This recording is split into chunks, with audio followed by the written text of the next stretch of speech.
सुल्तान सलाह al-Din Ayyubi और दुश्मन का राज। एक दिन सल्तनत में एक फौजी खबर आई कि सलीबी एक खुफिया मंसूबा बना रहे हैं ताकि मुसलमानों को नुकसान पहुंचाएं। सुल्तान सलाह अल-दीन अय्यूबी ने फौरन अपनी फौज को तैयार किया और मंसूबे को जाने के लिए खुद आगे बढ़ने का फैसला किया।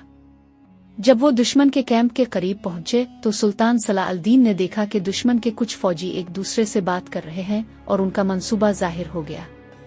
लेकिन सुल्तान सलाह अल-दीन ने फैसला किया कि वो सिर्फ दुश्मन को मार कर नहीं बल्कि उनकी नेकी और इंसानियत को पहचान कर काम करेंगे। सुल्तान सलाह अल-दीन ने दुश्मन फौजियों के साथ बात की और उन्हें समझाया कि जुल्म और जारहियत से किसी का भला नहीं होता। दुश्मन फौजियों ने उनकी बात सुनी और कुछ ने अपनी गलतियों पर शर्मिंदगी जाहिर की। इसके बाद सुल्तान सलाह अल-दीन ने न सिर्फ मंसूबा नाकाम बनाया बल्कि दुश्मन फौजियों को भी मुआफ किया और उनके साथ अदल और इंसाफ के साथ पेश आया। उनकी ये नेकी और हिकमत देखकर फौजियों ने कहा, हमने कभी ऐसे बादशाह नहीं देखा जो दुश्मन के साथ भी इंसाफ और रहम करे। सुल्तान सलाह अल-दीन की हिकमत और इंसाफ ने मुसलमानों को मजबूत बनाया और दुश्मन को खौफ के बजाय इज्जत सिखाई। इस वाक़ये से ये सबक मिला कि असल ताकत रहम, इंसाफ और हिकमत में है, न कि सिर्फ लड़ाई में। सबक: इंसाफ और रहम सबसे बड़ी ताकत है। हिकमत और दानिशमंदी से काम लेना कामयाबी का राज है। दुश्मन के साथ भी नेकी और इंसाफ से पेश आना इंसान की पहचान है। सुल्तान सलाह अल-दीन अय्यूबी की पैदाइश और बचपन। बहुत साल पहले एक नेक और बहादुर खानदान में खुशी का समा था। अल्लाह के फजल और करम से एक खूबसूरत और ज़हीन बच्चा पैदा हुआ जिसका नाम रखा गया सलाह अल-दीन अय्यूबी। वालिदैन ने दुआ की कि अल्लाह ये बच्चा बड़ा होकर दीन और दुनिया में मशहूर हो और इंसानों की मदद करे। कहा जाता है कि जब सलाह अल-दीन पैदा हुए तो घर में अचानक रोशनी और खुशबू फैल गई। लोग हैरान हो गए और कहने लगे, ये बच्चा आम नहीं, अल्लाह ने इसे खास कामों के लिए भेजा है।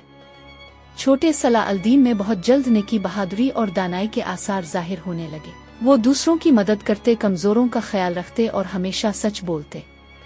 बचपन में ही उनके अंदर दूसरों की मदद करने और इंसाफ करने की आदत पैदा हो गई थी। सलाह अल-दीन को तालीम से भी बहुत मोहब्बत थी। वो कुरान, तारीख और अलम फ़िक़्ह में माहिर बनना चाहते थे।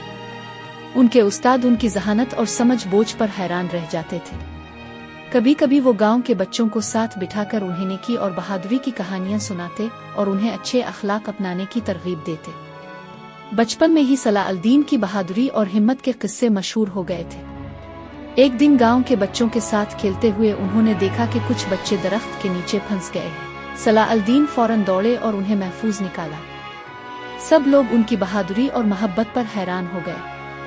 उनके वालिदैन और खानदान वाले समझ गए कि ये बच्चा बड़ा होकर एक अजीम रहनुमा बनेगा। यही वो बुनियाद थी जिस पर बाद में दुनिया के अजीम मुसलमान रहनुमा की शख्सियत कायम हुई, जो बाद में कुदस को सलीबियों के कब्जे से आज़ाद करवाने और इंसाफ कायम करने में मशहूर हुए। सलाह अल-दीन अय्यूबी की कहानियां आज भी दुनिया भर के बच्चों और बड़ों के लिए मिसाल है।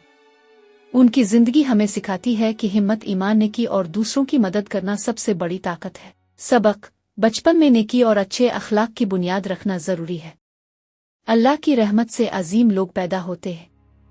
हिम्मत, दानाई और इंसाफ इंसान को दुनिया में अजमत देते हैं। दूसरों की मदद करना सबसे बड़ी ताकत है।